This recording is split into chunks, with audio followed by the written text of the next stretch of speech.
Ils savent que je sais tout, ma vie en France-Afrique, c'est le titre du livre de mémoire publié aux éditions Max Milo. Bonjour, Robert Bourgi. Bonjour, monsieur Perelman.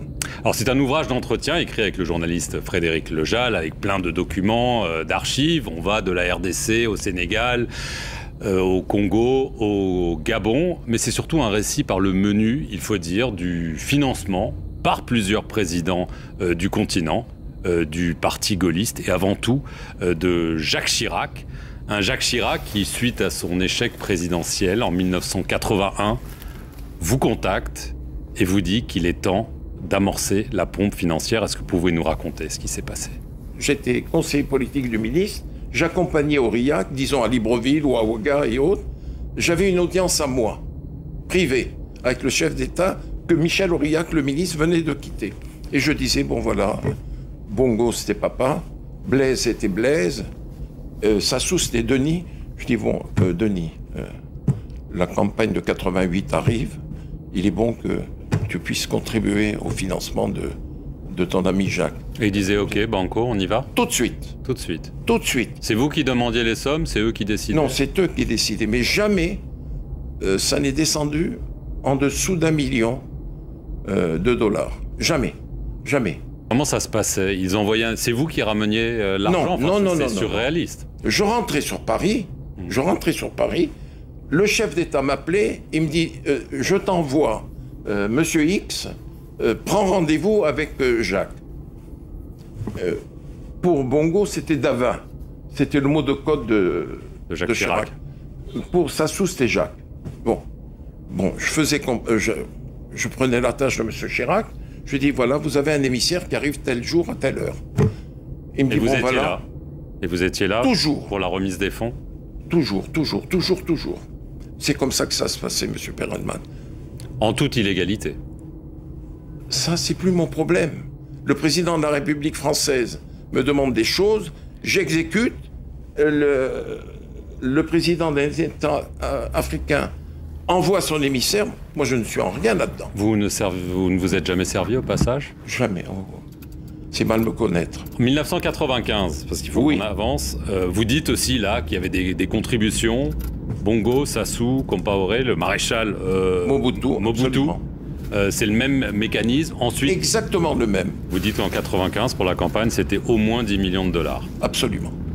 Alors, au milieu des années 2000, il y a le scandale Elf. Dominique de Villepin vous demande de vous éloigner de tout ça parce que vous sentez le soufre ou vous êtes un pestiféré. Vous rejoignez Nicolas Sarkozy, dont on vient de parler, et vous maintenez que lui vous a tout de suite dit « Moi, ces financements occultes africains, je n'en veux pas. » Alors, est-ce que c'est juste ce qu'il dit et ce que vous dites?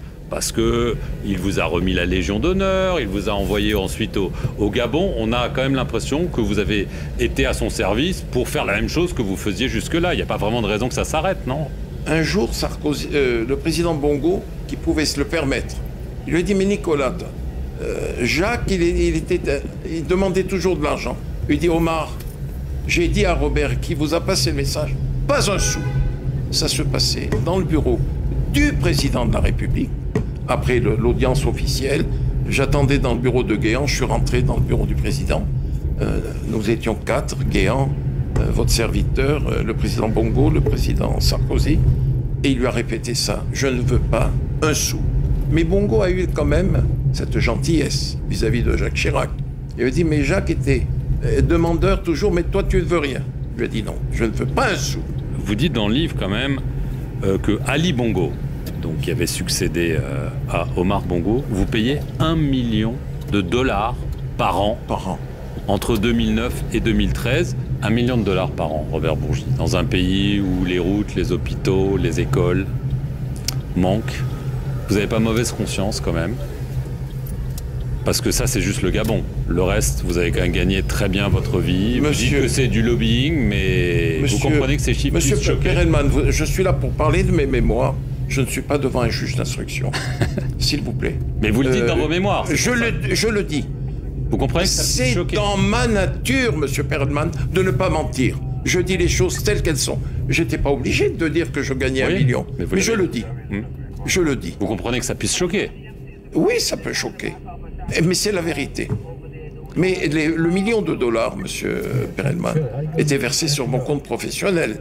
Ça n'échappait pas à l'impôt. En conclusion, est-ce que c'est une façon de laver votre conscience, ces mémoires? Est-ce que vous avez des regrets de ce que vous avez fait, ou vous considérez que c'était une mission noble, même si évidemment toute cette histoire de financement n'était pas officielle, n'était pas déclarée et n'était sans doute pas légale? Si je vous dis, monsieur Perelman, que quelquefois ça me choquait. Et un jour, je m'en suis ouvert à Dominique de Villepin. Nous partagions, tant à l'Élysée qu'ailleurs, le whisky traditionnel, le malt, qu'il m'offrait. Et je lui dis, Dominique, je trouve quand même que c'est un peu trop. Il faudrait arrêter. Il me dit, vous savez, le président est toujours demandeur. Je lui dis, mais c'est un peu trop. Il n'en a pas besoin. L'argent n'allait pas pour Dominique de Villepin. Dominique de Villepin recevait l'argent, mais qui partait dans la direction de M. Chirac après. Mais pour lui, il ne gardait pas grand-chose.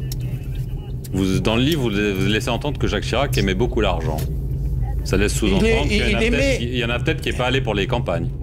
Je me suis posé la question.